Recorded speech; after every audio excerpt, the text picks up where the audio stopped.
Bienvenue dans ce nouveau café virtuel du Business Bonheur. Ça fait longtemps qu'on ne s'est pas vu et je suis vraiment ravi de reprendre une saison avec de nouveaux invités. Ça va vraiment être cool. Avant d'aller plus loin et de te présenter l'invité du jour, je t'invite à, si tu le souhaites, aller découvrir la série de livres Business Bonheur. Il y a Destination Business Bonheur et Mets du bonheur dans ton business. Le lien se trouve dans la description de la vidéo. Je te laisse aller découvrir ça. Et nous accueillons l'invité du jour. Vincent Tamizier. Comment vas-tu, Vincent? Je vais très bien, David. Merci à toi de m'inviter effectivement lors de cette vidéo et cette nouvelle série. Comme tu dis, j'ai l'honneur d'ouvrir la nouvelle série. Donc, merci à toi. Mmh. Avec plaisir. Merci d'avoir accepté l'invitation. Alors aujourd'hui, on va parler de business bonheur, de comment tu t'épanouis dans ton business. Et l'idée, c'est de pouvoir aider les autres à prendre les pépites et à voir ce qui résonne chez eux. Mais avant d'aller plus loin, du coup, ce serait quand même intéressant que les personnes qui te découvrent au travers de cette vidéo puissent apprendre à te connaître. Donc, sans spécifiquement parler de ton parcours, est-ce que tu peux nous expliquer qui tu es, ce que tu fais aujourd'hui, professionnellement, tes passions? Voilà, je te laisse décider ce que tu as envie de partager.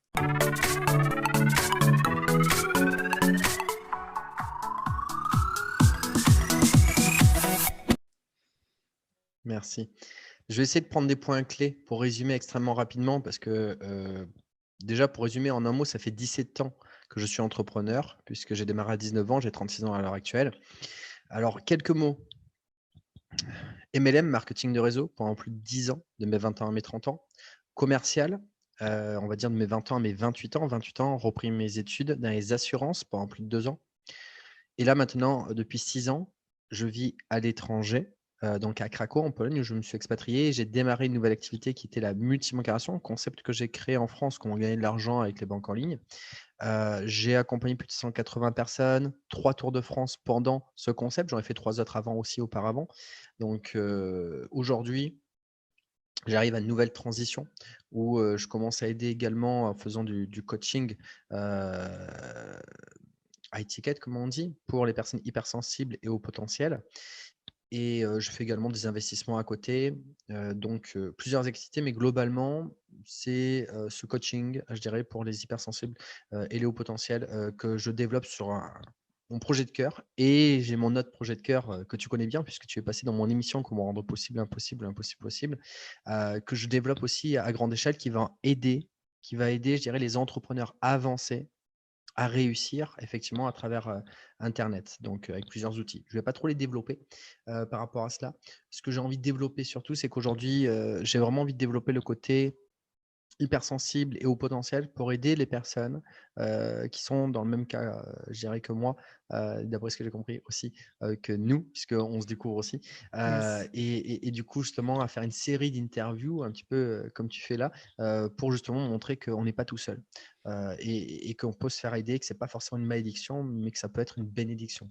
Donc tout ce qui est hypersensible, haut potentiel, parce qu'après haut potentiel, multipotentiel, il y a pas mal de choses, mais globalement, c'est hypersensible et haut potentiel que je vise vraiment. Je pense que Yes. j'ai fait une bonne description. Effectivement, alors si ça t'intéresse cette thématique-là, je t'invite à regarder dans la description. A priori, il y aura l'interview des génies du focus qui sera disponible. Voilà, c'est un nouveau livre qui va sortir ou qui est sorti au moment où tu regardes cette vidéo. Donc si ça t'intéresse d'en savoir plus, il y aura une autre interview sur cette thématique bien précise des entrepreneurs au potentiel et hypersensibles. Parce que toi, tu l'es, je le suis aussi, et c'est vrai que c'est pas évident de pouvoir se présenter quand on a plein de casquettes, quand on a plein de projets. C'est un défi. Voilà, moi, je trouve que tu as assez bien fait ça. 17 ans que tu t'es lancé dans l'entrepreneuriat, donc il y a eu différentes phases, mais in fine, qu'est-ce qui t'a donné envie de te lancer? Pour quelles raisons tu as décidé de te lancer dans l'entrepreneuriat? C'est assez marrant parce que en général, on entend ce mot, beaucoup.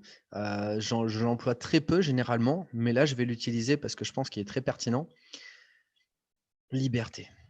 Liberté et justement, alors en off, dans les coulisses, tu m'as demandé 4 mots justement sur lesquels rebondir. J'ai envie de dire liberté, du premier mot, dont je t'ai parlé, c'est liberté de choix. Liberté de choix. C'est-à-dire que dans ma vie, j'ai le choix. Je ne subis pas ma vie.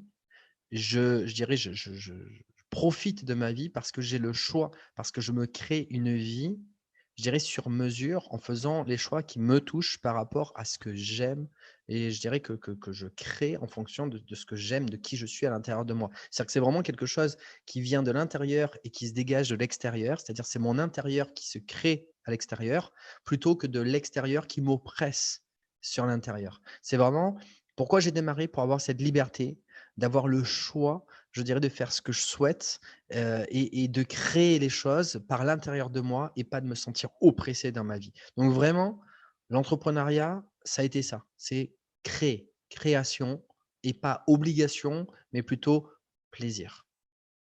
Excellent. Toi, si tu regardes cette vidéo et que ça résonne chez toi, si toi tu t'es lancé, dans l'entrepreneuriat, si tu as lancé ton business justement parce que tu avais envie de vivre une certaine liberté, de pouvoir faire les choix que toi tu as envie de faire, indique-le nous en commentaire, ça nous fera plaisir de te lire et puis on pourra échanger ensemble.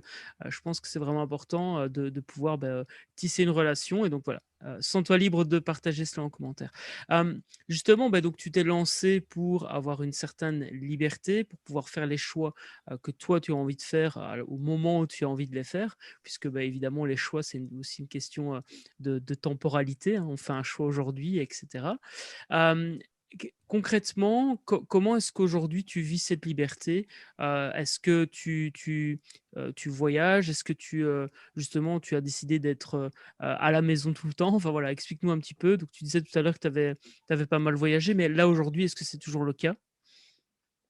Alors c'est intéressant, je voulais justement, revenir sur ce point quand j'ai entendu, ton retour sur ce que je viens de dire et en fait, je pense qu'il y a un point qui est très important. Aujourd'hui, beaucoup de personnes veulent de la liberté financière et en fait, moi, j'ai un petit blocage par rapport à cela. Je m'explique. Beaucoup de personnes pensent que parce qu'ils ont la liberté financière, ils ont la liberté, je De dirais choix. de choix, effectivement. Je suis pas forcément d'accord. Je m'explique.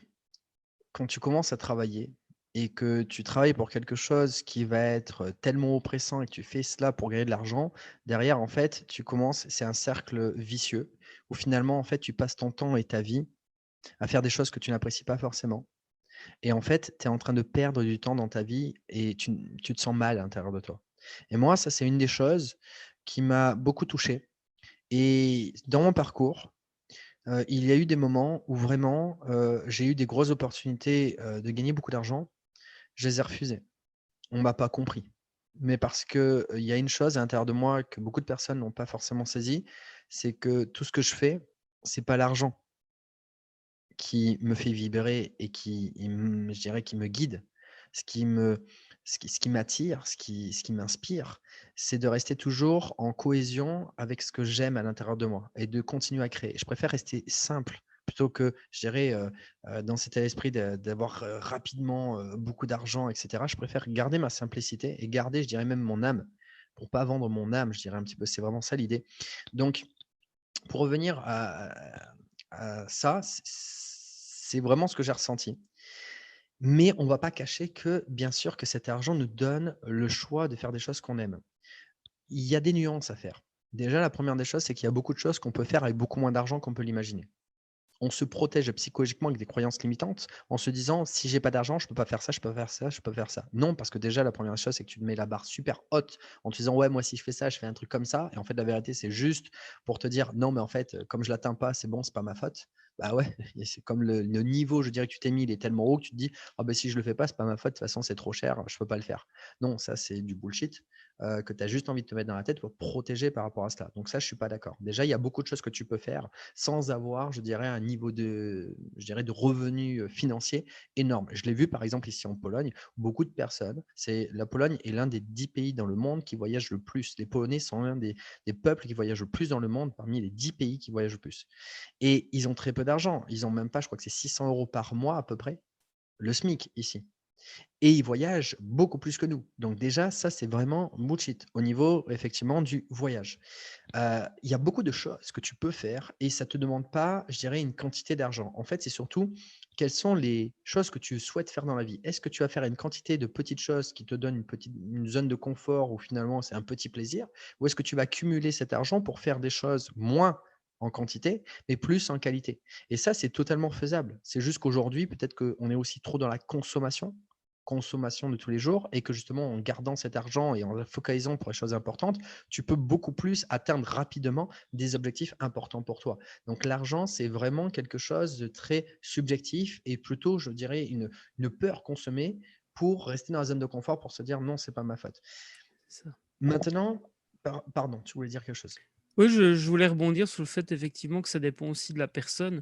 Par exemple, tu vois, nous, ma compagne et moi, on adore, partir en France, c'est pas très loin, donc nous, on est en Belgique. On adore aller en Normandie, par exemple, en Bretagne et en fait, on fait toute la côte, on a commencé vraiment, tout au-dessus et on descend de plus en plus, et on le fait parfois, c'est 1 semaine et ça nous coûte pas énormément enfin, ça demande pas énormément d'argent, alors que d'autres vont préférer économiser des milliers d'euros, pendant toute l'année pour pouvoir partir, très loin, sur une île déserte ou enfin une île déserte, on s'entend, une île en tout cas. Enfin voilà, mais c'est une question de choix. Il y a pas c'est bien ou pas bien. Nous, on adore ça et parfois les gens nous disent: «Ouais, mais en fait, c'est pas des vacances que vous prenez». Alors que si, pour nous, c'est des vacances. Donc tout aussi une question, je pense, de point de vue et de on revient à cette notion de choix. C'est ça la perception en fait. C'est-à-dire qu'il y a des personnes qui pensent que si elles mettent pas beaucoup d'argent de côté, elles vont être en manque et elles vont pas pouvoir. Ou alors elles doivent avoir, pour moi, je dirais, enfin des vacances, de luxe. Mais en fait, pour moi, c'est pas des vacances de luxe. Moi, ce que j'apprécie les vacances, je dirais, c'est rester simple. Je dirais, je vais dans le local d'ailleurs, ou qui coûte beaucoup moins cher. Et c'est là où moi je prends beaucoup plus de plaisir. Pas forcément dans l'adrénaline des activités, mais plutôt de regarder dans le quotidien. Je me rappelle quand j'étais, à Lisbonne, pendant 15 jours, un jour, je me suis planté dans une boulangerie. Le matin, je suis arrivé, il y avait le marché qui ouvrait, c'était 7 ou 8 heures du matin, avec la poissonnerie et tout à côté. Je suis rentré dans la boulangerie. Je suis resté la journée entière dans la boulangerie avec mon ordinateur à faire ce que j'aimais, voilà, ce que j'avais envie. Et en même temps, j'observais toutes les personnes. Ça m'a coûté rien du tout et j'ai observé pendant toute la journée les portugais et j'ai adoré cette journée-là. Elle restera ancrée à l'intérieur de moi, de voir un petit peu les comportements. Moi, ce que je recherche, c'est pas des activités adrénaline, forcément. C'est plutôt, je dirais, de me fondre dans la masse et de vivre simplement en me sentant bien. Donc, la quantité d'argent, pour moi, importe peu. Et effectivement, il y a beaucoup plus de moyens, comme je disais, de voyager facilement. Néanmoins, j'ai beaucoup voyagé en Europe, mais pas beaucoup à l'étranger. Encore, je dirais, plus loin. Personnellement, j'ai une idée de me dire, je ne comprends pas pourquoi voyager dans les pays riches quand on n'a pas une situation financière assez conséquente pour, je dirais, un petit peu se ruiner, pour quelques moments à ce moment-là, alors qu'on peut vivre je dirais des moments, magnifiques dans des pays qui sont beaucoup moins riches, où on va avoir accès, je dirais, à plein de choses, je dirais en claquant les doigts sans se sentir oppressé par rapport à l'argent. Et en fait, moi, l'idée, c'est d'aller vivre dans les pays d'ailleurs au fur et à mesure, mais des pays de plus en plus riches, en fonction de l'augmentation d'ailleurs de mon niveau de vie. Ce qui, je conçois, pour moi, est beaucoup plus logique et intéressant. Donc moi, je dirais, je suis plus dans cette optique pour l'instant de voyager partout, ce qu'il y a autour, avec ma voiture d'ailleurs, partout en Europe, que plutôt, justement partir loin à l'étranger rapidement. Ça Mmh. m'appartient, c'est ma perception. Je sais que tout le monde ne voit pas les choses de cette façon-là et il ne fait pas les choses de cette façon-là. Mais effectivement, c'est ce que j'ai fait et pour l'instant, j'ai surtout, aussi vécu plutôt à l'étranger ici en Pologne, dans le sens où moi je me sens en vacances en permanence ici. Parce que je n'ai aucune obligation et je suis vraiment coupé, parce que Mmh. d'ailleurs je ne parle pas polonais, couramment, ce qui ne m'intéresse pas. Ce qui m'intéresse surtout d'améliorer mon anglais pour pouvoir voyager un peu partout dans le monde et d'améliorer après également mon espagnol pour avoir français, espagnol et anglais, je dirais, dans le monde entier pour quasiment, je Mmh. dirais avoir les 3 langues clés, du monde entier. C'est Donc ça. voilà. Donc au niveau du voyage, c'est tu voyages vraiment en fonction de tes envies et tu choisis aussi la destination par rapport aux affinités et aux plaisirs que tu pourras, que tu peux avoir en étant dans tel ou tel endroit. C'est pas spécifiquement en lien avec le niveau de vie ou avec enfin le fait que en Pologne entre guillemets, après c'est peut-être une grosse caricature, hein, parce que je connais pas du tout la Pologne, mais, le fait que c'est moins cher en Pologne, c'est pas pour cette raison-là que tu es en Pologne aujourd'hui. Non, du tout. Bien sûr que c'est une facilité, mais c'est pas du tout ça. L'idée surtout, pour, résumer rapidement, cette situation, parce que sinon on pourrait parler pendant 3 heures, Ouais, ouais. heu, c'est qu'ici, en fait, il faut savoir que quand l'Allemagne, le mur effectivement est tombé, en fait ici, il y avait le communisme jusque justement quasiment à ce moment-là, puisque d'ailleurs c'est de là qu'est tout parti, qu'est parti en Europe la rébellion en fait et qui s'est propagée jusque à l'Allemagne de l'Est par rapport à cela et qui a fait tout tomber. Et en fait ici, c'est qu'il y a encore beaucoup cet état d'esprit de solidarité par rapport au communisme qu'il y avait à l'époque. Il y a une mentalité qui n'a rien à voir avec, je dirais, les pays de l'Europe de l'Ouest. D'ailleurs, dans l'Europe de l'Est, on le retrouve beaucoup plus puisqu'ils étaient proches de la Russie et qui ont cette mentalité beaucoup plus de solidarité. C'est-à-dire des pays qui ont moins, je dirais, de revenus, de ressources, mais qui ont beaucoup plus de solidarité et d'entraide. Et ce sont des personnes qui vivent beaucoup plus heureuses avec moins de choses. Et moi, c'est ce que je suis venu chercher justement ici dans un premier temps, parce que mon rêve, c'est quand même de voyager partout dans le monde et d'avoir une dizaine de maisons un peu partout dans le monde et d'aller habiter où je veux, quand je veux, en fonction de mes ressentis. Et l'idée, c'est que ce que j'ai apprécié ici, c'est vraiment ce côté, c'est pourquoi je suis venu ici aussi, et surtout, j'ai la chance d'être né en France.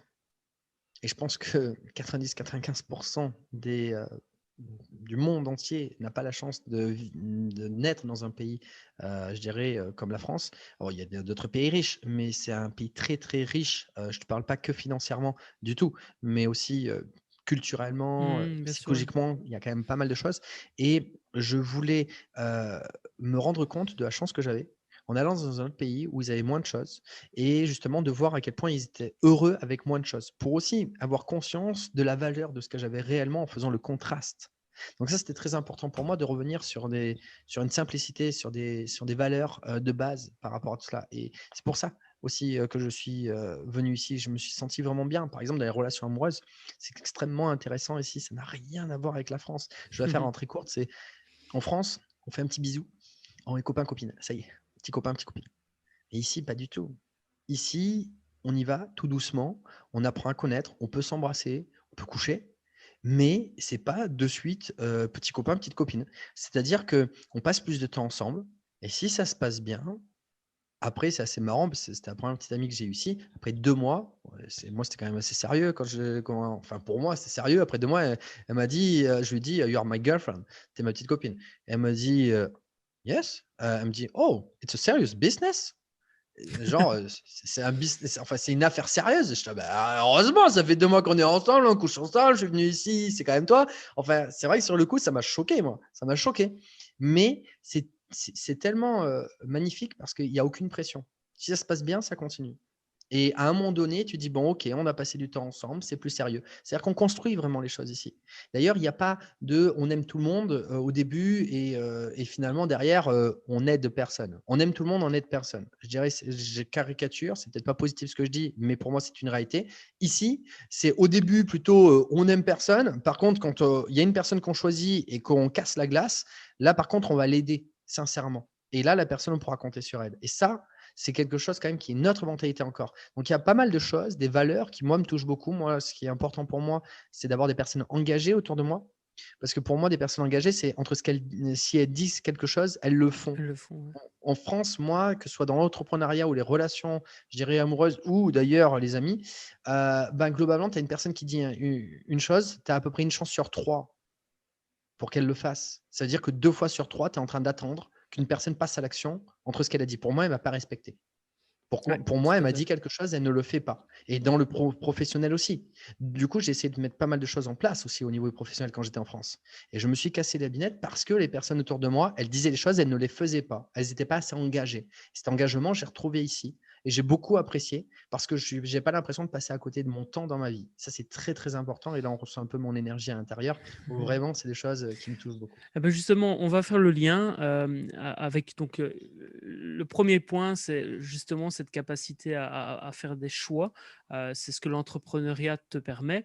Tu as fait le choix, pour l'instant, d'être en Pologne. Tu apprécies la culture, tu apprécies vraiment ce pays aussi et la possibilité de faire des choses proches de là où tu es actuellement. Et à noter, toi qui regardes cette vidéo, regarde autour de toi ce qui peut se faire facilement. Ici, ce week-end, pas plus loin que ce week-end, on a découvert un nouveau parc qui est à 5 minutes en voiture de chez nous. Et on l'avait jamais vu, on n'avait jamais entendu parler de ce parc. Et le parc est magnifique. et il a fallu qu'un événement soit organisé dans ce parc pour qu'on puisse le découvrir. Donc parfois autour de soi, pas très loin, sans avoir besoin d'argent, il y a plein de belles choses à découvrir. Donc voilà, je pense que c'est une belle leçon déjà qu'on peut retirer de ce café virtuel du business bonheur. Et donc tu parlais justement du temps. Le temps, c'est une des ressources les plus précieuses que l'on a. Alors, moi, je considère qu'il y en a deux, c'est le temps et la santé. Est-ce que tu peux nous dire un petit peu comment est-ce que toi, aujourd'hui, enfin, quelle est ta relation au temps et comment est-ce que tu gères ton temps en tant qu'entrepreneur, justement? C'est super intéressant que tu me poses cette question parce que je suis, justement dans une phase de transition, une fois de plus, parce que j'ai depuis 6 ans que je suis ici, j'ai fait beaucoup d'introspection, je me suis posé beaucoup de questions sur moi, mais également sur la manière de vivre. Ce qui est intéressant quand on vit à l'étranger, on a l'impression d'être en vacances en permanence, mais surtout que chaque matin on se lève, en fait, on ne répète pas des choses au quotidien. C'est surtout que si on fait rien, personne nous poussera nous mettra un coup de pied aux fesses. Par contre, si on fait, on réfléchit pas sur du court terme. On réfléchit sur qu'est-ce qu'on fait aujourd'hui qui pourra impacter toute notre vie. C'est une vision complètement différente, je dirais beaucoup plus mature aussi, de dire qu'est-ce que je vais faire aujourd'hui qui va impacter ma vie. Du coup, je me suis vraiment beaucoup posé de questions par rapport à tout cela. J'ai appris d'un côté à être extrêmement organisé, ce qui est aussi, on en parlera certainement dans la deuxième interview, mais l'organisation pour moi est vitale en tant que effectivement haut potentiel, parce que tellement d'informations, il faut savoir l'organiser dans la tête, mais surtout organiser les actions. Mais aujourd'hui, j'ai appris à être extrêmement organisé. J'utilise, par exemple, 3 sources d'organisation. Google Agenda, un rendez-vous, on va dire, à moyen et long terme. Trello pour les suivis de projets et une to-do list au quotidien, je dirais, pour, l'instant présent, d'avancer au quotidien. Donc j'ai appris à être extrêmement organisé d'un côté, pour pouvoir me permettre d'avoir le temps, de l'autre côté, de vivre en fonction également de mes envies. Et que quand je suis avec une personne, parce que c'est un petit peu d'ailleurs le risque de beaucoup de personnes qui pensent, quand on est entrepreneur, on a plein de choses à droite à gauche, du coup on fait tout et on fait rien. Et c'est là où justement il faut apprendre à se protéger. Protéger justement ce temps qu'on passe. Donc à partir du moment que tu apprends à être extrêmement organisé d'un côté et de classer un petit peu les choses dans des tiroirs, après quand tu es avec une personne, tu peux faire quelque chose qui est pour moi très puissant et extrêmement important dans la vie, c'est de vivre le moment à 100% dans le moment présent. Tu ne peux le faire qu'à partir du moment que tu as classé toutes les choses que tu avais, je dirais toutes les autres activités, toutes ces autres pensées, tu les as classées. Donc je vis à la fois d'une manière extrêmement organisée et à la fois dans le moment présent quand je suis avec les personnes où je vis vraiment comment je le ressens en fonction de mes envies. Je rajoute une chose, c'est que il y a je sais plus, il y a 2-3 ans de ça, j'avais pris une décision au niveau de mon organisation en tant qu'entrepreneur, c'est que tous les mardis, je me disais: «C'est une journée pour moi. Je vais faire mes activités où je me sens bien». Tous les vendredis matins, je me disais: «Je vais me focaliser à rester solo, pas de contact direct», enfin direct, plutôt sur internet, on va dire, mais pas de contact, mais plutôt de me remettre en question sur la semaine qui vient de se passer et productivement, comment je peux améliorer les choses. C'est ce que je m'étais mis en place, ça a duré un temps, c'est comme tout en fait, hein, on monte, on descend, puis après on réajuste au fur et à mesure et là maintenant, bon, c'est vrai que c'est de vacances, mais c'est vraiment un souhait personnel.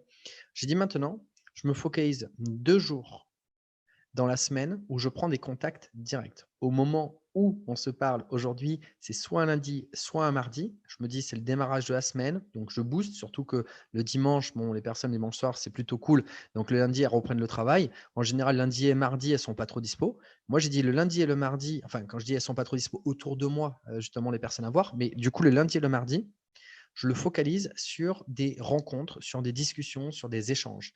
Le mercredi, le jeudi, le vendredi et plus le week-end, samedi et dimanche. Mais en fait, alors plutôt mercredi, jeudi, vendredi, c'est plus du travail. Si c'est du travail, je dirais personnel, productif. Comme ça, je me focalise sur ce que j'ai à faire et je suis beaucoup plus rapide. Mais ce qui est super intéressant, c'est que quand tu fais ce travail, il y a plusieurs types je dirais de travaux à faire. Et il y a des boulots où on va avoir besoin d'inspiration, de créativité. Ça, par exemple, c'est le matin. Ce qui est magnifique quand justement tu travailles pour toi en tant qu'entrepreneur et qu'en plus tu es à l'étranger, c'est que tu peux prendre ta voiture et aller dans un endroit où tu te sens super bien. Et là, la créativité, ça explose. L'après-midi, tu veux te reposer. Là, c'est plus, je dirais, de la productivité et non de la créativité. Productivité, c'est des tâches automatiques que tu dois faire, que tu dois remplir des choses, etc. Donc ça, tu peux le faire en après-midi, cool, tranquille. Et donc, tu peux faire ça à l'extérieur parce que moi, je ne suis pas obligé de rester chez moi par rapport à la connexion, etc. Donc, ça, c'est un pur kiff. Et l'idée après, c'est que dans tous les cas, si je veux aussi couper, je peux me prendre 3-4 jours, je dirais, où je fais ce que je veux comme je veux.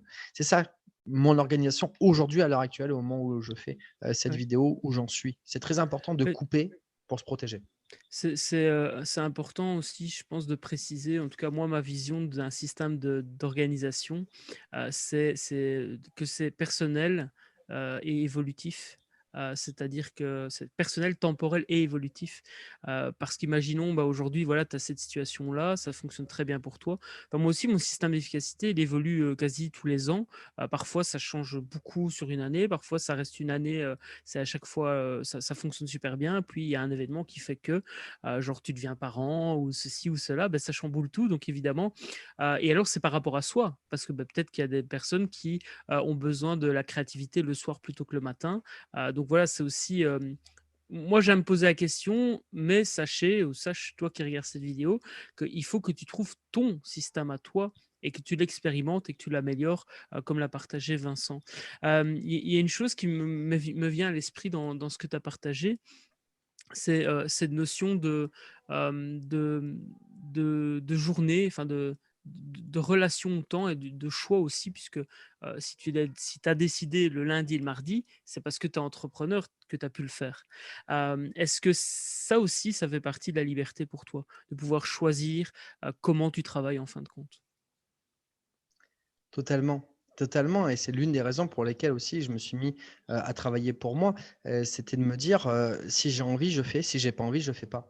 C'était aussi de travailler en fonction de mon énergie. Il y a des moments, en fait, je me sens pas forcément bien, ben, ça sert à rien que je travaille parce que j'en ressortirai pas du travail productif. Donc c'est pas bon et effectivement, le fait d'avoir le choix, de dire, «J'ai envie» ou «J'ai pas envie» et de s'écouter, c'est magnifique pour moi. C'est comme si je dirais, en profiter. En plus, j'ai dit travail tout à l'heure, mais moi je ne considère pas du tout mon travail, je dirais comme une obligation, mais plutôt comme une activité et un plaisir. Donc ça n'a rien à voir. Je dirais qu'au moment où plutôt j'ai des échanges avec les personnes, c'est lundi, mardi, puis le reste du temps que je fais mon activité, c'est le reste de la semaine quand moi je le souhaite. Mais ce qui est super important, c'est vraiment de ne pas avoir d'obligation, mais plutôt avoir cette relation de Mmh. liberté dans le sens où on décide en fonction de notre ressenti intérieur et pas des obligations extérieures. C'est là où moi je trouve que on est, maître finalement, de ce qu'on a envie de refléter dans la réalité par rapport à notre ressenti intérieur. C'est l'une des choses les plus importantes pour moi, dans cette, Mmh. qualité de vie de l'entrepreneur. Yes, et justement, tu as parlé d'engagement, c'est un des 5 principes pour vivre une vie épanouie au travail et dans la vie de la méthode Business Bonheur. Les gens remontrent, ça se trouve dans ce livre-là, «Mets du bonheur dans ton business». Si tu veux en savoir plus, toutes les informations sont dans la description. Mais c'est vrai que donc l'engagement, c'est quelque chose de très important. Hem, Quand on dit quelque chose, d'après moi, il faut respecter son engagement. Alors, en toute humilité, il y a des fois où ça se passe pas comme ça, hein. On n'est pas parfait, mais en tout cas, pour moi, c'est extrêmement important, quand je m'engage, de respecter cet engagement. Comment est-ce que toi, tu fais aujourd'hui pour, respecter à la fois respecter tes engagements et à la fois ne pas avoir d'obligation? Je prends un exemple concret. Imaginons, tu as un rendez-vous client à midi, c'est entre guillemets «un engagement» que tu as pris, mais tu as pas envie de faire ce rendez-vous. Comment ça se passe? Comment est-ce que toi tu gères ça? Puisque, bah, il y a autant de manières, il y a autant de personnes que de manières de gérer, donc sens-toi libre de juste nous partager, toi, comment est-ce que tu réagis par rapport à ça? Et j'espère que c'est pas une question piège, c'est pas du tout l'objectif, mais je trouve intéressant de faire le lien entre obligation et engagement.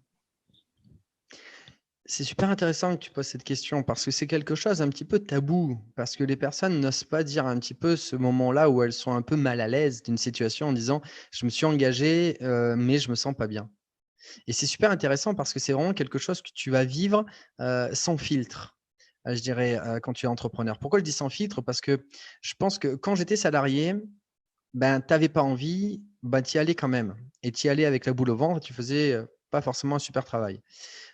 Et puis tu devais faire une quantité de travail, 7 heures par jour, ici c'est 8 heures par jour et tu étais productif mais peut-être que 2 heures le matin et le reste du temps, bah, en fait, tu flânais.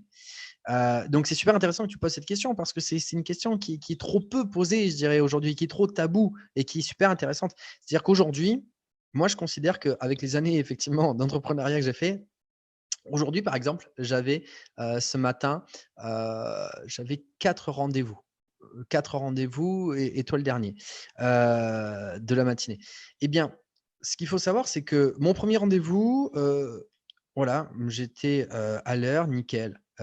Néanmoins, il y a des moments, ça peut m'arriver d'être un petit peu en retard. Je ne m'en veux pas, je ne me sens pas je dis à la personne, je la préviens, ça c'est très important, mais ça peut arriver. C'est-à-dire que je ne me sens pas coupable s'il y a des moments où je ne vais pas bien.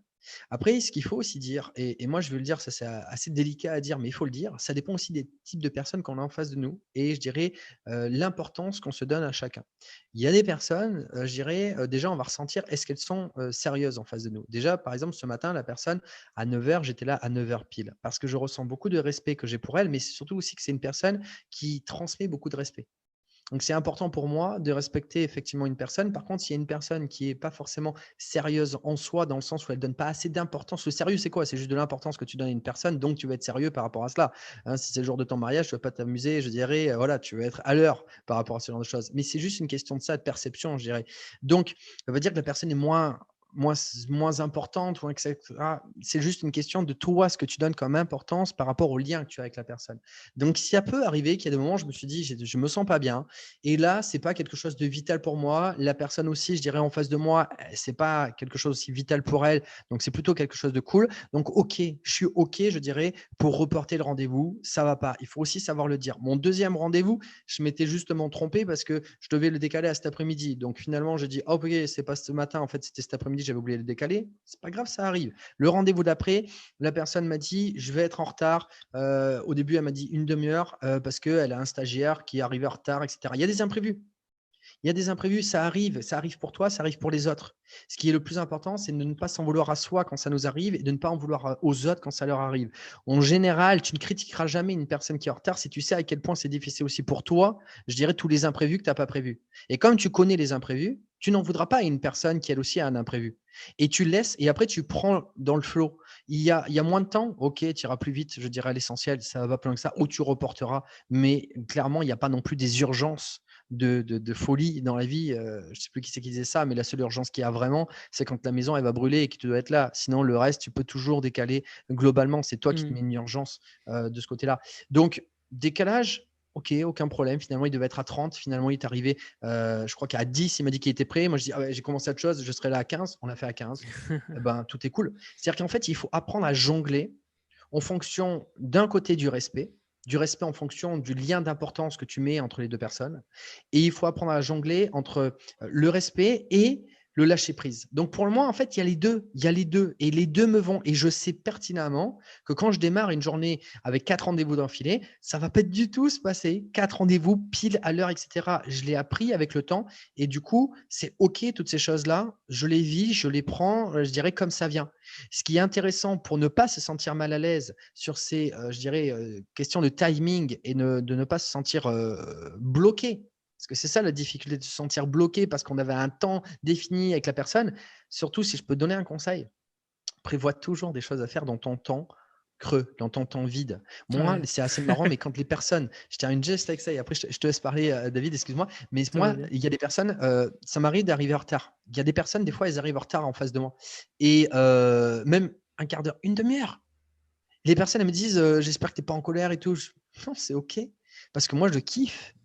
Vous avez rigolé, mais je kiffe quand une personne est en retard. Pourquoi? Parce que c'est le seul moment où je suis vraiment dans le moment présent en train de dire que j'ai rien prévu. Ben, vous savez quoi? Comme j'ai rien prévu à ce moment-là, ben, j'ai tout mon temps dans l'instant présent. Soit je vais observer autour de moi parce que j'ai envie d'observer et de relâcher prise parce que j'ai beaucoup, enchaîné dans la journée et à ce moment-là, je suis content, je me dis: «Ah, j'ai du temps pour moi, je peux respirer, relaxer». Ou soit: «Ah là, il fallait que je fasse une petite action, que j'appelle une personne, que je note ça, clac, clac, ça me laisse le temps de le faire, je suis super content». Donc en fait, toujours prévoir les moments de creux dans la vie et ne pas les subir une fois de plus, Mmh. mais justement pouvoir les remplir avec des choses qu'on aime. Et comme c'est le moment où on a le moins prévu, ben on a le plus de temps libre à l'intérieur qu'on peut remplir. Donc moi, je suis super OK. En plus, en général, les personnes se sentent coupables qu'elles sont en retard. Du coup, elles sont vachement plus gentilles et je dirais plus de la qualité. Donc en fait, c'est un pur kiff. Toi, tu prépares ton truc, tu fais ton truc de ton côté. Et puis la personne, elle est encore plus gentille parce qu'elle se sent un peu coupable qu'elle soit en retard. Moi, tout est OK. Ah, j'avoue, bah, Tu vois. moi j'aime beaucoup parce que je résonne énormément avec ce que tu dis et c'est comme ça que je fonctionne aussi. D'ailleurs, moi, ça m'arrive même, tu vois, par exemple, j'adore lire et à part le soir, je m'autorise pas forcément à lire pendant la journée. Et donc, quand il y a quelqu'un qui est en retard, parfois, quand elle arrive, je me dis: «Oh, allez, t'aurais pu arriver 2 minutes en retard, j'aimerais bien terminer mon chapitre», tu vois? Moi, je caricature, mais c'est pas loin de la vérité, en fait. Et alors, j'ai envie de citer ici un de mes mentors, il s'appelle Olivier Bonjour et c'est la personne qui m'accompagne, je le salue, qui m'accompagne sur la partie, mise en scène des conférences et acting, donc c'est un acteur à la base. Et en fait, lui, il me dit souvent et j'aime beaucoup, c'est: «La vie, c'est, quand tu attends, c'est comment qu'il dit? La vie, c'est quand tu as prévu de faire autre chose. La vie, c'est quand tu as prévu de faire autre chose». Moi, j'adore. Parce que c'est ça, en fin de compte. Et si donc on parle de temps, hein, voilà. Ici, aujourd'hui, on est 2 hauts potentiels, enfin 2 personnes qui ont une arborescence. Donc je cadre un peu. On a parlé de temps, de comment tu gères ton temps, et cetera. Moi, il y a 4 choses que je retiens. Première chose, c'est, une question qui permet de vraiment, être efficace, ou productif la journée, c'est: «Qu'est-ce que je vais faire aujourd'hui et qui va impacter ma vie positivement?» Une autre chose, c'est protéger le temps que l'on passe pour soi avec les autres. Enfin, donc c'est pour soi avec les autres. Accepter et oser dire quand ça ne va pas ou que ça ne convient pas ou plus. Par exemple, un rendez-vous, que j'ai pris il y a une semaine, si ça ne me convient plus aujourd'hui parce que je ne me sens pas bien ou pas en énergie de le faire, il faut oser le dire, il faut accepter et oser le dire. Et puis vivre l'instant présent plutôt que de subir les imprévus. C'est ce que moi je retiens en tout cas de cette partie temps. Je te laisse réagir par rapport à ça et puis je te propose qu'on passe au troisième point, troisième mot-clé que tu m'as partagé au début en off. Je vais juste résumer en un mot tout ce que tu viens de dire. Pour moi, tout est possible de ce que tu viens de dire avec un seul mot. Un mot qui est beaucoup trop dans le background, dans l'arrière-plan et qu'on oublie beaucoup trop. Un mot qui est magnifique parce qu'il permet, je dirais, de déployer toute la splendeur de la vie, côté magnifique de la vie, l'organisation. Et j'irais même plus loin, l'organisation plutôt, l'harmonie. Parce que l'harmonie, c'est quoi? C'est l'organisation au bon endroit, je dirais. L'harmonie, c'est vraiment mettre au bon endroit l'organisation. L'organisation, c'est un peu neutre. L'harmonie, c'est l'organisation positive. Donc voilà, je dirais l'harmonie. Si tu arrives à mettre de l'harmonie, tu peux faire tout ce qui vient d'être dit et ça, c'est magnifique. Donc voilà Yes. comment je pourrais dire harmonie de l'organisation. Excellent. Donc on a eu liberté, choix, temps, harmonie. Je te propose qu'on passe au troisième mot qui est la passion. Est-ce que tu peux nous en dire plus sur ce qui te passionne aujourd'hui et comment est-ce que cette passion te permet d'être épanoui dans ton business? Alors c'est un mot que j'ai dit aujourd'hui et pourtant c'est pas un mot que j'emploie si souvent que ça. C'est un mot qu'on me définit beaucoup, en me disant souvent, «Vincent, quand tu parles, tu es passionné». Et c'est vrai que c'est une des choses, que j'ai pas forcément, accepté de dire, auparavant. Alors pourquoi? Parce que, il fut un temps où, quand j'ai fait mes études, je devais faire des études, dans tout ce qui était mince, pas scientifique, je fais un bac scientifique, mais c'est surtout aussi pour faire informatique. Ma passion, effectivement, quand j'étais plus jeune, c'était informatique. J'étais un geek et la vérité, c'est que j'ai toujours une partie en moi, on l'oublie jamais. L'idée, c'est qu'un jour, j'ai repiqué, hein. C'est pas parce qu'on est au potentiel d'ailleurs qu'on repique pas, hein. Loin de là. Mais comment? Loin de là. Ouais, ouais, ouais, mais Il il faut y a des comprendre juste profils. qu'on est très fort quand on vibre avec, l'amour à l'intérieur. Quand il y a pas d'amour, en fait, on veut rien faire et on peut pas faire parce qu'on se sent un gros blocage et Bah, on va dire que soit on est cancre d'un côté, enfin en tout cas par rapport à la vision de ce que les autres ont de nous, on est cancre d'un côté parce que on ne fait rien, mais en fait c'est juste qu'on on est rejeté. Et soit on est justement à l'autre extrême, on est le surdoué de la classe et là on est rejeté par les autres élèves parce on est trop mis en avant par les adultes. Voilà, petite parenthèse, on pourrait en parler des heures aussi. En tout cas, c'est ma vision des choses et on parlera de ça dans l'autre interview si tu veux. aucun Le lien problème. sera dans Alors la description. Voilà, comme ça tu sais. Vas-y, je t'en prie. pour revenir, du coup, sur ce que je disais, et d'ailleurs je me suis un peu perdu effectivement. Oui, voilà, on fait des choses, par amour et quand j'ai repiqué en fait, ma terminale, à ce moment-là, et bien, je me suis posé la question à cette époque-là, je me suis dit, d'ailleurs je ne savais pas le potentiel que j'avais à l'intérieur de moi et comment il fallait, pour y arriver. Je me disais que, en fait, je me suis posé la question, je me suis dit: «Vincent, est-ce que tu as vraiment envie de faire de l'informatique, ton métier parce que tu vas passer ta vie derrière un ordinateur et qu'il y a des petits jeunes qui vont, naître, avec l'informatique dans les mains et que ce sera justement des petits surdoués de l'informatique et qui vont te mettre à un vent, globalement parce qu'ils auront baigné dedans et que toi, bah, ça va être dur parce qu'en plus tu auras repiqué» et j'ai pas repiqué qu'une fois, j'ai repiqué 2 fois. Faut le dire. Et le truc, c'est que je me suis dit: «Non, je ne serais pas assez bon». J'avais pas assez confiance en moi à cette époque-là. Je savais pas comment faire les choses globalement parce que tout ça après, j'ai bien compris d'autres choses et en fait, je suis parti plutôt dans le commerce parce que j'étais très bon aussi dans le commerce et que j'aimais beaucoup aussi les relations humaines. Mais c'était pas ma passion et je me suis dit: «Ouais, en fait, je veux pas faire de ma passion mon métier parce que je veux pas, bousiller, je dirais, globalement le fait que je sois tous les jours derrière un ordinateur. Je veux pas que ce soit une obligation, ma passion et du coup après j'aurais plus cette, envie».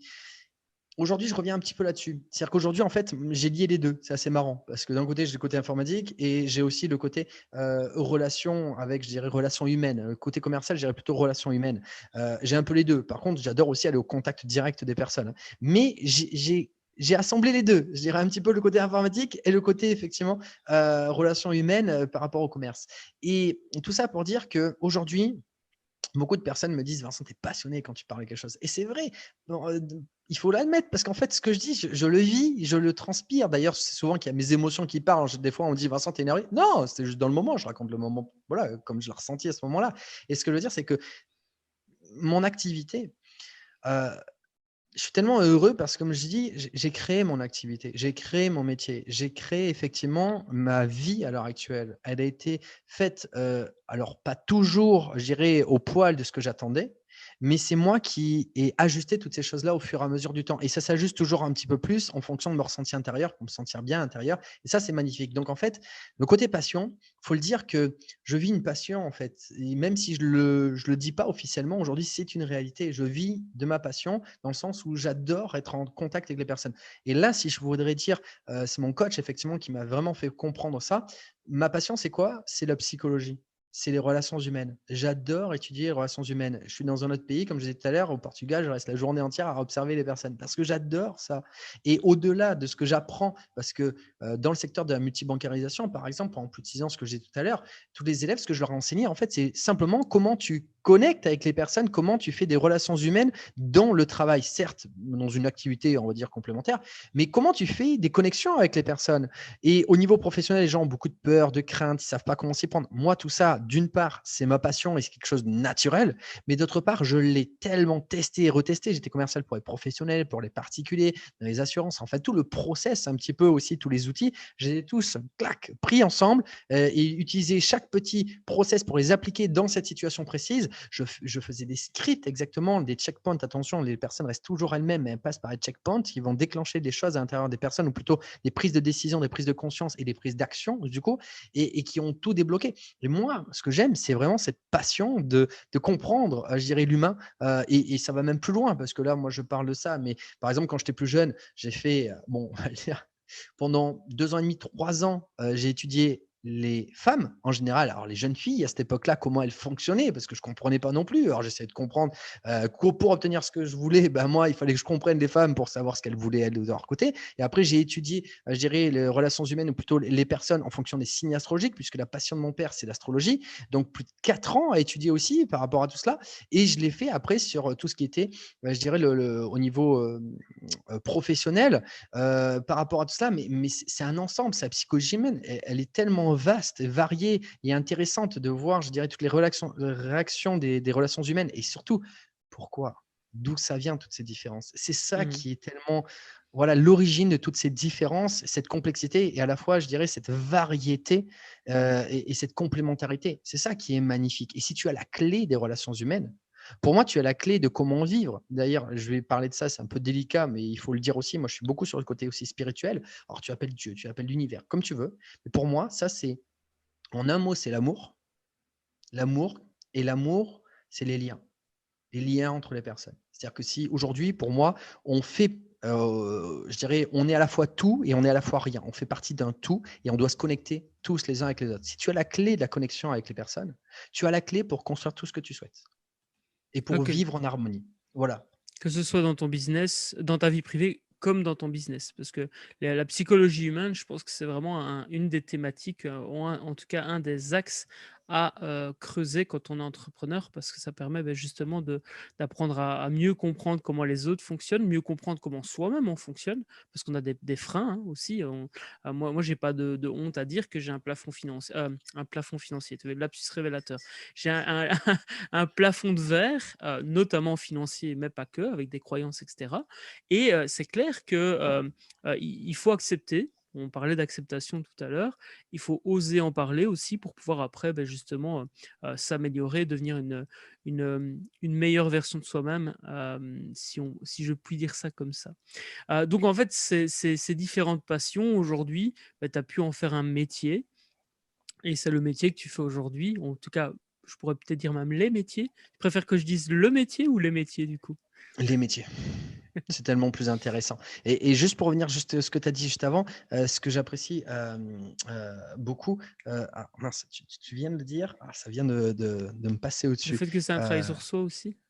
voilà, c'est ça. C'est tellement magnifique parce que quand tu comprends les autres, tu te comprends. Et c'est surtout aussi quand tu acceptes la différence chez l'autre, tu acceptes la différence à l'intérieur de toi. C'est comme si tout se découvrait, c'est des miroirs. C'est-à-dire, tu regardes à l'intérieur des personnes et ça parle à l'intérieur de toi. Je vais faire une toute petite anecdote par rapport à ça que j'ai vraiment trouvé. Ça a été quand même vraiment un switch, un changement à l'intérieur de ma tête assez important et un peu traumatisme positif.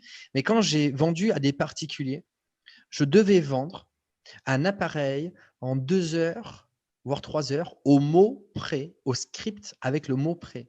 J'ai été choqué, mais littéralement choqué, quand je changeais un mot dans le script, les personnes prenaient peur. Je suivais le script à la lettre, tout se passait bien.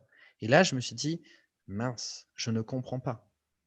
On est tellement formaté parce qu'il y a des personnes qui aimaient une partie dans ce dont je présentais. Ils aimaient une partie. Je me suis dit, je vais faire une petite valeur ajoutée par rapport à cette partie-là. Ils aiment ça, alors je vais leur en parler un petit peu plus de cette partie. Dès que j'en parlais un petit peu plus, clac, c'était mort. Les personnes avaient peur. Et je me disais, pourquoi les personnes sont formatées à écouter un seul discours? Et dès qu'on sort un petit peu de la zone, pourquoi ils réagissent comme ça? Pourquoi ils se ferment? Et j'ai eu peur à ce moment-là. Je me suis dit, mince, on est vraiment formaté d'une certaine façon. Et là, à ce moment-là, j'ai pris beaucoup conscience d'une chose. C'était vraiment très important. C'est un petit peu le jour et la nuit. Tu as le choix. Et comme dans le monde de l'entrepreneuriat, au niveau de l'état d'esprit, c'est extrêmement important. Tu as le choix.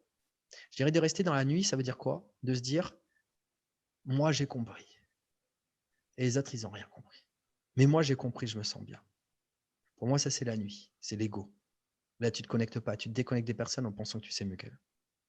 Là, tu restes dans la nuit pour moi, dans l'ombre. Le jour, quand tu passes de la nuit au jour, c'est quand tu dis, mais et moi, comment j'ai réagi? Comment j'aurais réagi et comment j'ai réagi dans le sens quand j'étais à la place de la personne? Et là, ce jour-là où tu fais un switch en te disant, oh, mais j'ai réagi exactement de la même façon et j'ai peut-être même pas mieux, mais même pire. Comment moi, je me permets de juger une personne alors que moi-même, j'ai eu un comportement similaire, voire pire, dans la même situation que la personne? De quel droit je me permets, moi, d'avoir un jugement sur une personne alors que moi-même, j'ai pas fait mieux? Et là, à ce moment-là, tu prends une grande claque et là, tu te dis: «Waouh, là, il faut vraiment que tu prennes du recul». Tu laisses ton ego de côté. Tu as peut-être compris des choses aujourd'hui, mais dans le passé, tu avais peut-être pas forcément compris les choses. Et là, tu te dis: «Alors là, si je veux qu'une personne me respecte au moment où moi, je dirais, j'avais eu une réaction qui était pas évidente par rapport à cette situation à l'époque, bah, moi, il faudrait que je comprenne, enfin que j'apprenne aussi à respecter ces personnes qui ont une vision différente». Parce qu'en fait, il y a juste des personnes où on passe plus de temps sur un domaine, dans notre vie. Toi qui regardes cette vidéo, tu as passé plus de temps certainement que l'ensemble des personnes dans un domaine en particulier qui est généralement ta passion ou d'ailleurs ton travail. Tu t'y connais mieux dans cette activité, dans ce travail ou cette passion que les personnes autour. Les personnes qui sont des débutants dans cette activité vont avoir des jugements et des critiques. C'est normal, elles ont passé moins de temps à l'intérieur. Donc, elles ne peuvent pas tout comprendre. Mais surtout, ne les juge pas. Et ces personnes-là, elles sont certainement très, je dirais, largement meilleures que toi dans un autre domaine. Chacun, on a des domaines dans notre vie où on a passé plus de temps. Respectons-nous dans le sens où c'est pas parce qu'on a passé moins de temps qu'on est plus idiot. C'est juste sur ce domaine-là, on en connaît moins. Donc, respectons-nous. C'est juste une question de où on en est par rapport à ce sujet-là en cas particulier. Ça ne veut pas dire que l'ensemble de la personne, j'irai dans la tête, est stupide parce qu'elle n'a pas compris ça. Pas du tout. Respectons-nous à chacun notre place et surtout nos directions. C'est peut-être pas l'objectif et je dirais c'est peut-être pas ce que la personne elle a envie de développer dans sa vie. Donc, respectons les chemins différents et respectons à quel niveau chacun en est parce que c'est son choix. Et quand tu fais ça, là, tu passes au jour. Dans le sens où tu te dis, mais en fait, je te respecte énormément. Je dirais ta vision qui est différente, qui n'est pas, je dirais, la mienne aujourd'hui. Donc, je te respecte. Par contre, respecte-toi aussi en disant, par contre, moi, sur ce domaine-là, je suis devenu professionnel parce que j'ai passé du temps et parce que j'aime ça. Je me respecte aussi, c'est-à-dire que je respecte ce que tu dis, mais ça t'appartient. Je ne le prends pas pour moi. Moi, je respecte également ce que je dis. Je vais continuer. Si un jour tu veux sur ce sujet-là aller plus loin, je serai toujours là. Et quand tu fais ça, tu te connectes avec les personnes parce que tu les respectes par rapport à cela, parce que tu les as compris, parce que tu as compris aussi ta position que tu avais avant. Et après, tu peux aller beaucoup plus loin parce que déjà, tu n'es plus en conflit avec les personnes. Et derrière, tu vas respecter et la personne va pouvoir venir vers toi. Et surtout, tu vas aussi pouvoir aller vers elle sur ses directions à elle, qu'elle peut aussi te faire avancer beaucoup par rapport à d'autres directions, plutôt que de penser qu'à ta direction. Ça, c'est super intéressant. Et quand tu comprends, je dirais que tu passes de la nuit au jour et que tu laisses ton ego de côté et que tu apprends à écouter et à respecter, c'est magnifique.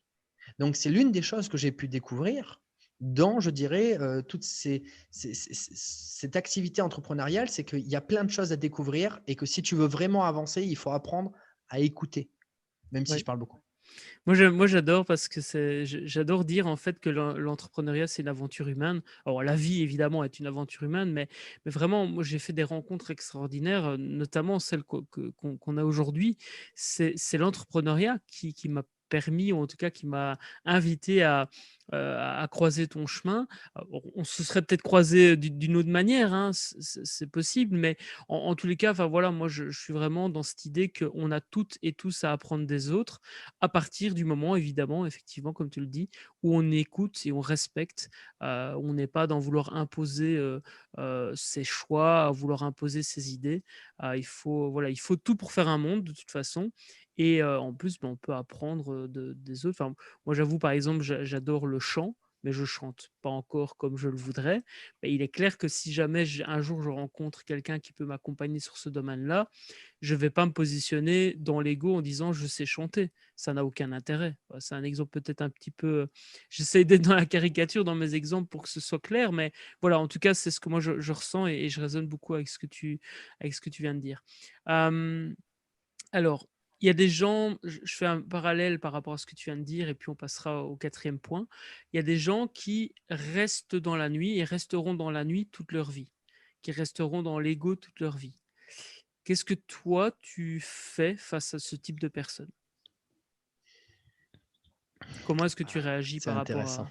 à Tu poses quelqu'un des questions qui... super intéressantes, hein. C'est rare que j'ai ce type d'interview avec des questions aussi profondes et intéressantes et c'est un plaisir de pouvoir aborder ces sujets-là avec toi.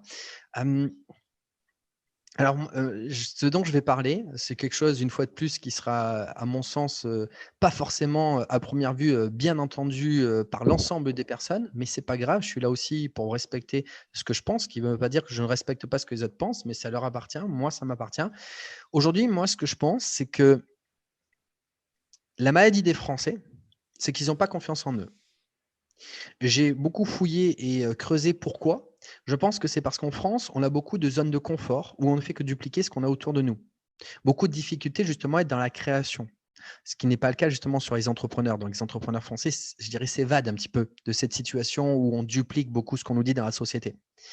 Et moi, en fait, c'est quelque chose qui m'a beaucoup touché et j'avais tendance, dans le passé, quand j'étais en France, à dire à chaque fois, «Ouh elle m'a dit des Français, ils ont pas confiance en eux, nanani nanana, ça va pas», et j'essayais, à la fois de les aider, mais en fait, la vérité, c'est que j'essayais aussi de changer mon environnement. Et ben, en fait, je me disais: «Ouais, les personnes, ils ont toujours un problème, mais les personnes, ils ont un problème». Mais un jour, j'ai dit: «Non, mais Vincent, en fait, les gens, ils ont pas de problème, hein, c'est leur choix, hein. Le problème, c'est toi qui l'as, hein. S'ils sont comme ça, c'est qu'ils l'ont choisi, hein, c'est leur choix, hein. Tu veux pas, je dirais, ils veulent vivre comme ça, c'est leur choix, point. Tu dois aussi le respecter». Par contre, tu dois aussi te respecter. Plutôt que de dire à tout le monde de changer, c'est à toi de changer. Et là, entre guillemets, je me suis dit, en fait, voilà, le problème, c'est pas les autres, c'est moi. La tâche dans, je dirais, la peinture, c'était moi. Et là, je me suis dit, en fait, Vincent, au bout d'un moment, il va peut-être falloir que tu prennes tes responsabilités plutôt que de dire aux autres qu'il y a un truc qui ne va pas. C'est pour toi que ça ne va pas. C'est toi qui te sens mal de rester avec des personnes qui ne te correspondent pas. Là, j'ai dit, je vais prendre mes responsabilités. C'est à moi de partir. C'est à moi de sortir de l'environnement qui ne me correspond pas et pas à changer l'environnement autour de moi. Comme En disait plus, ma mère, oui, ça demande plus d'énergie en plus de vouloir changer l'environnement autour de soi.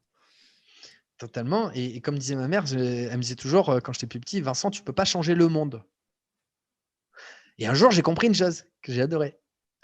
Non, je ne peux pas changer le monde. Ok, j'accepte. Mais je peux changer mon monde. Et ton monde, il peut être petit au début. Mais tu peux le faire grandir si tu le souhaites. Et tu peux aussi t'arrêter de le faire grandir si tu le souhaites. Et ça, tu peux le faire. C'est-à-dire changer ton environnement autour de toi. Tu peux avoir très peu de personnes autour de toi. C'est ton monde, mais tu t'y sentir super bien parce que tu as choisi. Donc, je suis parti, effectivement. Ça me correspondait beaucoup plus. Ça ne veut pas dire que ça a été facile. Hein. Beaucoup de personnes pourraient penser c'est la fuite. Pas du tout.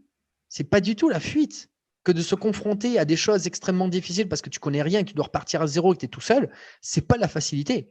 La facilité, c'est de rester dans ce que tu connais par cœur et juste de le dupliquer tout en continuant à rallant. Non, la difficulté, c'est d'aller dans quelque chose qui est vraiment important pour toi et te battre pour quelque chose que tu ne connais pas et qui est difficile. Parce que partir à l'étranger sans avoir de famille et de famille à l'étranger, je peux dire, c'est pas facile. Mais j'ai pris mes responsabilités. C'était à moi à prendre mes responsabilités et à, je dirais, aller dans un endroit où les personnes, il y avait plus de prise de conscience. Alors, j'ai réfléchi par rapport à tout ça. Pourquoi en France, la zone de confort, pourquoi on a ce manque de confiance en moi? À mon avis, ce que j'ai pu observer, c'est que quand est-ce qu'on crée cette confiance en soi? C'est quand on se retrouve dans des situations difficiles, qu'on fait des métiers durs et qu'on va se dire, moi, je me bats pour ce qui est important pour moi. À partir du moment où tu commences à passer par des, je dirais, ce qu'on appelle des métiers pas évidents, là, en fait, tu te bats en te disant tous les jours, c'est pas évident. Il n'y a pas une personne qui va venir m'apprendre ce que c'est, entre guillemets, que la vie. Parce que là, je sais que je suis en train de me battre fort tous les jours pour quelque chose qui est important pour moi. Quand tu passes par ces périodes-là, tu te laisses plus marcher sur les pieds. Et là, tu crées une confiance en toi. Je dirais une sorte de, voilà. Et si tu fais des choses, tu t'engages. Tu n'es pas là pour passer ton temps à blablater. Je dirais, tu as peu de temps, il faut que tu utilises, il faut qu'il soit efficace, il faut qu'il soit rentable ce temps. Eh bien, en France, on n'a pas assez, je dirais, cette zone où on passe par des situations difficiles. Moi, personnellement, j'ai commencé à travailler chez mes grands-parents. J'avais 14-15 ans, je faisais des journées de 10-11 heures par jour. Personne ne m'obligeait à aller travailler. C'était pendant mes vacances. Je travaillais non-stop tous les jours. Parce que je voulais déjà dans ma tête me dire que je voulais être fier de moi, de me dire d'ailleurs aussi que je travaillais avec mon corps pour me dire je ne travaillerai pas toute ma vie avec mon corps, mais je veux voir ce que c'est le plus tôt possible pour ensuite protéger mon corps pour travailler avec ma tête. J'avais cet état d'esprit déjà à 14 ans. Et je ne savais pas que c'était un état d'esprit où justement je voulais construire. Mais j'étais déjà dans la période de me dire je veux avoir confiance en moi. Je passe par un moment difficile, je sais pourquoi je fais ça. Et il faut le dire que dans les pays qui sont plus pauvres, ils se battent beaucoup plus pour des choses importantes pour eux parce que c'est dur, c'est plus dur. Donc, ils construisent cette confiance en eux et ils ont beaucoup moins de temps à perdre. S'ils ont quelque chose qui leur vont, ils le disent. Si ça ne leur va pas, ils le disent. Ils ne sont pas là pour perdre du temps parce qu'ils n'ont pas de temps. Donc, ils n'ont pas de temps à perdre. En France, on a beaucoup de temps parce qu'on a beaucoup de zones de confort. Donc, on a beaucoup de temps à perdre. C'est la raison pour laquelle je disais tout à l'heure, il y a une personne, quand elle dit une chose, il y a 2 chances sur 3 pour qu'elle ne la fasse pas. Et moi, ça, c'était horrible pour moi, de passer mon temps à attendre après les personnes, que ma vie passe en face de moi et de rester tout seul parce que je ne pouvais pas connecter et créer des choses. Si tu veux créer, il faut savoir se connecter pour faire des belles choses. Donc, je suis parti dans cet état d'esprit par rapport à cela. Donc, tout ça pour dire que la question, rappelle-moi la question de base parce qu'elle est connectée avec ce que je viens de dire. La question de base, c'était comment est-ce que toi tu réagis par rapport à quelqu'un qui est dans le noir et qui restera dans le noir toute sa vie, dans l'ego toute Super. sa vie. Alors, voilà, je résume par rapport à ça. C'est leur choix, ça leur appartient. Ils sont dans le noir par rapport à une chose sur laquelle on est en commun et qu'on a l'impression qu'il y a son ego qui parle. L'ego peut parler sur un sujet et pas forcément sur l'autre. On peut être dans l'amour d'un côté et l'ego de l'autre. On peut être dans l'amour de la famille à protéger les personnes d'un côté et dans l'ego professionnel. Attention, l'ego, c'est pas une personne est égaux et je dirais c'est 100%. Bon, il y a des personnes qui sont sur beaucoup de plans dans l'ego. Je dis pas le contraire. Mais il y a souvent qu'elle est sur l'ego d'un côté, mais pas sur l'ego de l'autre. Mais là où tu la connais, il y a le côté ego qui va. Ce que je veux dire par là, c'est que cette personne, déjà, c'est son choix.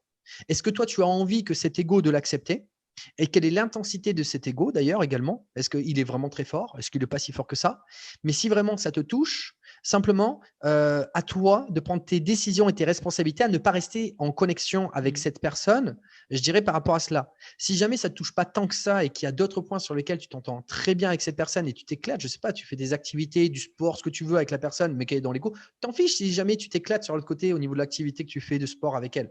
Ça dépend, ça dépend. Tu peux aussi apprécier une partie de cette personne et juste pas plus que ça. C'est-à-dire, tu prends ce que tu as à apprendre et tu la juges pas sur l'autre côté. Elle est comme ça, c'est son expérience par rapport à son ressenti et ses Mmh. difficultés dans sa vie qu'elle a connues, dans ses expériences passées, qui lui appartiennent. Tu peux faire ça. Comme je dis, voilà. Donc, tu peux couper, mais dans ce cas, créer ton propre aussi environnement ou tu peux rester si c'est pas trop fort par rapport à cela. Par contre, tout accepter alors que tu te sens mal, là, je dirais non. C'est Il pas faut se dire non. respecter en plus. Bah, c'est Exactement. tout est lié parce que, bah, déjà il y a la passion, quand tu parlais de ça, il y avait une passion, enfin moi je la sentais. Alors tu disais tout à l'heure, parfois on te dit: «Ouais, mais tu es énervé». Non, je suis juste passionné. Donc il y a ça, il y a aussi le fait que au final, c'est un choix qu'on fait, c'est pas une fuite. Tu parlais de la notion de fuite, mais c'est clair que choisir à un moment donné de de couper les ponts si ça se passe pas bien dans une relation, c'est un choix, c'est pas la fuite, c'est pas le truc le plus simple à faire et pourtant c'est important. Pour se respecter soi-même, mais aussi respecter l'autre évidemment, parce que je pense que vivre une relation avec quelqu'un, que ce soit amoureux, professionnel, ou amical, avec quelqu'un avec qui ça ne va pas, enfin moi j'avoue que je me suis coupé de certaines personnes, pas parce que je ne les aime plus, pas parce que je les apprécie plus, mais parce qu'on n'a plus les mêmes centres d'intérêt, qu'on a évolué et cetera et qu'il y a un moment donné où je me suis dit: «Beh, voilà, moi j'ai des priorités, c'est passer du temps avec des gens qui me nourrissent ou chez qui je suis nourri». Et du coup, bah, voilà, mon temps n'est pas extensible et donc forcément, je préfère passer 1 heure avec quelqu'un, avec qui je vais ressortir plein d'énergie, que de passer 1 heure avec quelqu'un qui va m'épuiser, qui va vampiriser mon énergie. Mais ça, c'est une question de choix effectivement et pas une question de fuite. Et alors, bon, on a parlé d'harmonie tout à l'heure, bah, le tout, c'est de créer, un équilibre par rapport à tout ça. Donc tout est lié. Je te propose de faire le lien avec, le dernier point, dernier mot-clé que tu m'as proposé en off et qui est, le fil rouge de cette interview, c'est, justement le lien avec, l'œuvre que l'on réalise en tant qu'humain sur terre, si je puis dire ça comme ça. Tu m'as dit en fait réaliser son œuvre. Est-ce que tu peux nous en dire plus? Et tu en as déjà touché un mot en fin de compte, parce que quand tu dis à quelqu'un, enfin quand tu crées tes environnements, quand tu crées ton monde, tu as dit ça tout à l'heure, créer son monde, est-ce que c'est réaliser son œuvre en fin de compte? Ou est-ce que c'est totalement autre chose? Je suis peut-être à côté de la plaque, hein. C'est totalement ça. En fait, moi, je vois l'idée de créer son monde, je dirais plutôt, aussi, on pourrait dire, créer son œuvre. Alors, je vois effectivement un tableau, plan au début et en fait, tu vas le peindre et ce qui est super aussi d'ailleurs, c'est que ce tableau aussi, il peut repartir à zéro et après choisir peut-être des couleurs qui te correspondent plus. Ce que je veux dire par là, c'est que ce qui est super intéressant également dans la notion, je dirais aussi d'entrepreneuriat, c'est que pour moi, un entrepreneur, on peut faire la comparaison avec un locataire et un propriétaire. Le locataire, pour moi, c'est le salarié. Il est locataire de son travail. Ça ne lui appartient pas. Il ne fait que construire quelque chose et il doit reconstruire quelque chose. Le propriétaire, ça lui appartient. Il met des pierres à édifice, ça ne partira pas ces pierres à édifice, c'est son parcours, c'est sa peinture qui construit au fur et à mesure. Ce que j'aime beaucoup dans cette image, c'est de construire, je dirais, sa propre œuvre d'art. C'est vraiment ça l'idée, c'est que c'est ta propre main, je dirais, qui va vraiment influer direct. Il y a pas un filtre par rapport à une personne qui te dit quoi faire et cetera. C'est vraiment ta propre main qui va construire pierre après pierre, je dirais, ce tableau, que tu vas construire. Donc, je dirais plutôt couleur après couleur, qui vont s'ajuster de plus en plus en fonction de ton ressenti. Et en tant qu'entrepreneur, pour moi, c'est vraiment comme tu l'as dit, heu, c'est ce que je disais aussi, assez souvent, c'est l'aventurier. En fait, entrepreneur pour moi, c'est l'aventurier du monde professionnel. C'est Indiana Jones du monde professionnel. Tu y vas, tu sais pas ce qui va se passer, mais tu découvres, un truc sur le côté, donc là, c'est une peinture, clac, celle-là, tu l'adores, clac, tu la mets. Tiens, tu as ce nouveau truc, clac, tu la mets. Et c'est ça l'idée, c'est de créer au fur et à mesure. Ah là, attends, j'efface un petit peu, je reviens en arrière, clac. C'est vraiment quelque chose où tu le vis intensément. Tu le vis également avec tes émotions, tes sensations. Et il n'y a pas, je dirais, c'est en anglais, il n'y a pas de fake, il n'y a pas de faux semblant. Là, c'est vraiment toi à l'état brut. C'est vraiment les peintures que tu as avec tes émotions, tes ressentis. Et je pense que des entrepreneurs sont beaucoup plus dans la passion. Je dis beaucoup plus, ça ne veut pas dire tous. Il y a des personnes qui choisissent pour les mauvaises raisons, c'est-à-dire plutôt par rapport à l'argent plutôt que par rapport à la passion. C'est-à-dire ils ne font pas ça parce qu'ils aiment, ils font ça pour récupérer de l'argent d'un côté. Et là, c'est des personnes, pour moi, qui ne réussiront pas sur du long terme. Ils vont réussir sur du court terme. Ou ils peuvent aussi gagner beaucoup d'argent, mais aussi le perdre rapidement, mais pas forcément remonter rapidement. Ce que je veux simplement dire, c'est vraiment ça, ce qui est magnifique dans l'entrepreneuriat, c'est qu'on vit intensément ces actions qu'on fait. Il ne faut pas oublier quand même, en France, c'est 7 heures par jour en tant que salarié. Ici, c'est 8 heures. On passe énormément de temps dans une activité professionnelle. Autant que tu sois maître, que tu aies les choix, que tu travailles avec qui tu veux, d'où tu veux, que tu fasses ce que tu aimes, je dirais, dans les conditions que tu aimes, quand tu le veux. Enfin, autant que tu aies le choix de toutes ces choses-là, bah, c'est comme si c'était un parc de jeux où tu Mhm. t'éclates toute ta vie dedans. C'est vraiment ça, moi, mon idée. Donc, c'est pour ça que je dirais ce terme de créer son œuvre d'art comme une peinture au jour le jour, il se ressentit par rapport à tout cela. J'aime beaucoup cette comparaison que j'ai entendue il n'y a pas si longtemps que ça, il y a quelques mois de cela. C'est vraiment quelque chose qui correspond parfaitement, je pense, à l'entrepreneuriat, de faire son œuvre Cool. d'art. Et en plus, ce qui est intéressant dans l'idée de l'œuvre d'art, c'est qu'elle va rester et perdurer sur du long terme. C'est-à-dire que tout ce que tu mets en place, quand tu crées des choses en tant qu'entrepreneur, tu vas vraiment laisser une empreinte à transmettre à un plus grand nombre. Je D'ailleurs, te... je pense la vocation, vraiment la belle vocation je l'espère pour l'ensemble des entrepreneurs, c'est d'aider un grand nombre de personnes en laissant une trace de leurs ressentis, de leurs émotions et tout ce qu'ils pouvaient transmettre avec leurs compétences. Bah, écoute, je te remercie pour ce partage. J'aime beaucoup et effectivement, moi, j'ai toujours vu mes projets plus grands que moi. D'ailleurs, c'est pour ça que j'ai pas appelé l'académie David Valls. Je l'ai appelé l'Académie Business Bonheur et le mouvement Publier pour impacter. C'est vraiment sont vraiment mes deux œuvres. Et j'ai toujours vu ça plus grand que moi. Et c'est clair que je pense qu'un entrepreneur, fondamentalement, a envie de changer le monde à son échelle et à partir d'aujourd'hui, je garde cette notion de aussi créer son monde, notion que je n'avais pas forcément, j'avais pas mis les mots dessus. Et donc, je te remercie pour ce partage. Et c'est important, je pense, parce que c'est aussi ça qui donne l'énergie de se lever chaque matin. En tout cas, chez moi, c'est ce qui me donne l'énergie de me lever chaque matin. C'est d'imaginer que cette œuvre, eh bien, va pouvoir perdurer après moi, après ma mort. Je n'ai pas honte de le dire. J'ai pas peur de le dire plutôt. En tout cas, c'est ce que j'ai envie et c'est comme ça que je vois les choses. Se passera ce qui se passera et je vais tout mettre en œuvre pour y arriver. Je te propose de clôturer doucettement cette interview. On pourrait en parler des heures, effectivement. Quelles seraient les dernières choses, astuces, points, phrases, mots que tu auras envie de partager aux entrepreneurs qui nous écoutent aujourd'hui? J'essaye de résumer les choses qui me viennent en tête, là, les images qui viennent en tête. Je vais te résumer avec 3 mots. Le premier, c'est, je vais les garder à la fin, parce qu'en fait, c'est le plus oublié et finalement, c'est vraiment le point, la base clé. Donc, le premier que je vais dire, c'est, hem oh ouais, bon, je me souviens du deuxième, bon, c'est pas grave. Relation, relation. J'ai mis 14 ans à trouver la bonne personne. 14 ans. J'ai dit que là, ça va faire 17 ans globalement. J'ai mis 14 ans. Il y a même pas 3 ans que j'ai trouvé la bonne personne qui me protège aujourd'hui et qui me permet de m'élever. Mais la bonne personne et je dirais la bonne personne qui m'emmène les bonnes personnes aussi autour. Relation. Deuxième point, c'est marrant parce que, je m'en souviens plus, mais c'est pas grave, je vais, dire un deuxième qui est à mon sens vraiment la plus cruciale. Organisation. Tout le monde passe par-dessus. Tout le monde fait mais pour moi, c'est dur ce que je veux dire, mais tout le monde se la met à l'envers. Parce que tout le monde a besoin de ça, mais personne n'a envie de l'entendre. Si tu apprends à faire ton organisation, tu vas trouver l'harmonie dans ton activité et l'harmonie dans ta vie.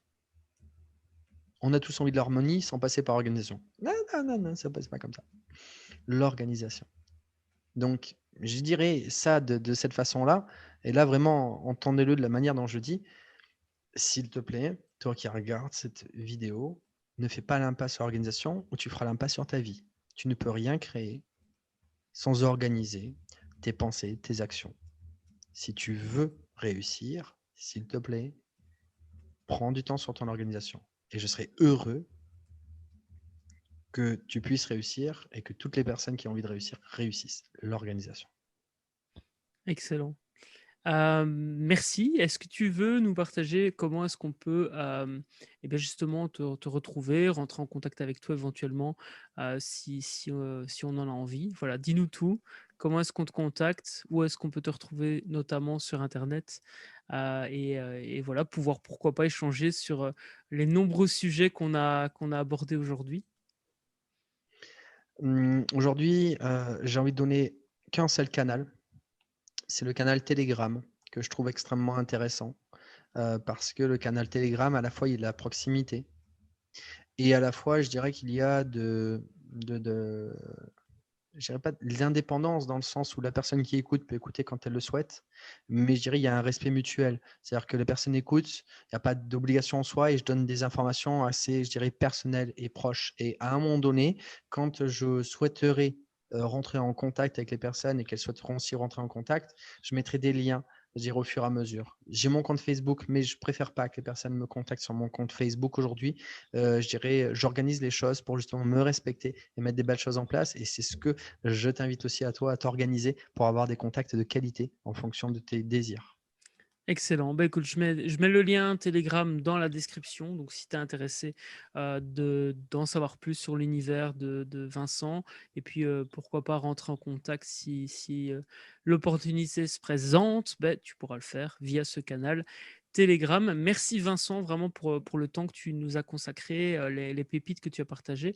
Encore une fois, le temps et la santé sont les deux ressources les plus précieuses que nous avons. Donc, vraiment, gratitude pour ça. Je te souhaite plein de belles choses. Je fais la clôture habituelle de l'épisode, si ça te convient. Top. Cool. Donc toi qui nous regardes, si je vais m'épingler moi. Toi qui nous regardes, sens-toi libre de télécharger ton exemplaire offert de Destination Business Bonheur. Et oui, il y a une surprise qui t'attendait en fin de vidéo. Et si tu souhaites aller plus loin, tu peux te procurer ton exemplaire de Mets du bonheur dans ton business.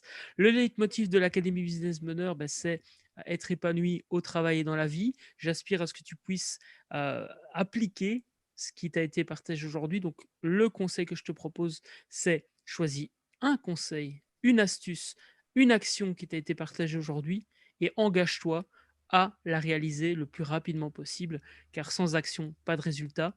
Rappelle-toi que tout est possible à partir du moment où tu l'as décidé et à partir du moment où tu mets des actions en place.